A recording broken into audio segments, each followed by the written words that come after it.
बिस्मिल्लाहिर्रहमानिर्रहीम। आप देख रहे हैं सफ़रनामा चिनार और मैं मोहम्मद रफ़ीक माविया। जी, सबसे पहले आज आप ये वीडियो ज़रा पूरी सुनिएगा।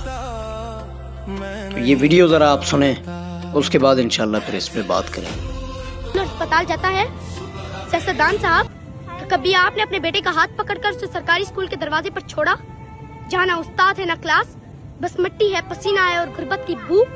आपके तो बच्चे प्राइवेट स्कूलों में जाते हैं जहाँ इंग्लिश बोलने पर दाद मिलती है, और हमारा बच्चा उर्दू में खाब बोले तो उस्ताद थप्पड़ मार देता है।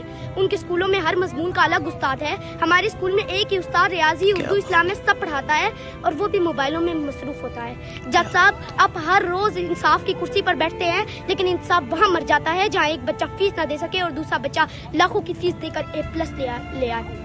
जब निज़ाम तालीम गरीबों के लिए एक सजा और अमीरों के लिए एक नेमत बन जाए, तो ये अदल नहीं, ये मजाक है। जज साहब, ये हमारा मुल्क दो हिस्सों में बढ़ चुका है। एक आपका पाकिस्तान जहाँ इंसाफ आपका, मीडिया आपका, और दूसरा हमारा पाकिस्तान जहाँ इंसाफ कब्र पर फातिहा पढ़ने भी नहीं आता। जज साहब, क्या कभी आपने अपने बेटे को सरकारी अस्पताल में दाखिल करवाया दिल पे हाथ रख के सुनिएगा ये गुफ्तगू पूरी। पड़ते हैं जहाँ बच्चा एरिया रगड़ रगड़ कर मर जाता है और डॉक्टर कहता है सॉरी, बजट कम था। आपके तो बच्चे प्राइवेट अस्पतालों में इलाज करवाते हैं जहाँ के पर्दे सफेद, एसी कमरे एसी वाले, और डॉक्टर भाई से तालीम याफ्ता होते हैं। हमारा बच्चा मिट्टी पर पड़ा होता है, ऑक्सीजन के बगैर जिंदगी और मौत के बीच तड़पता है।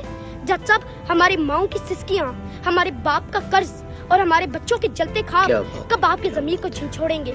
जिस दिन जज का बच्चा सरकारी स्कूल में पढ़ेगा, जिस दिन जज की बीवी सरकारी अस्पताल में दवा लेने जाएगी, उस दिन इस मुल्क में इंसाफ होगा। अदालत सिर्फ अमारत है, इंसाफ नहीं।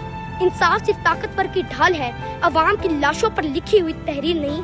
शुक्रिया। असल हकीकत ये है वो सच जिसको आज का माशरा कबूल नहीं करता, जिसको ब्यूरोक्रेट कबूल नहीं करते।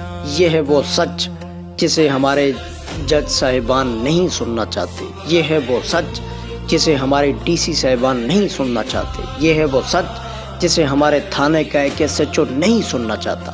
ये है वो सच जिसे हमारे अस्पताल में बैठा एक MS, एक डॉक्टर नहीं सुनना चाहता।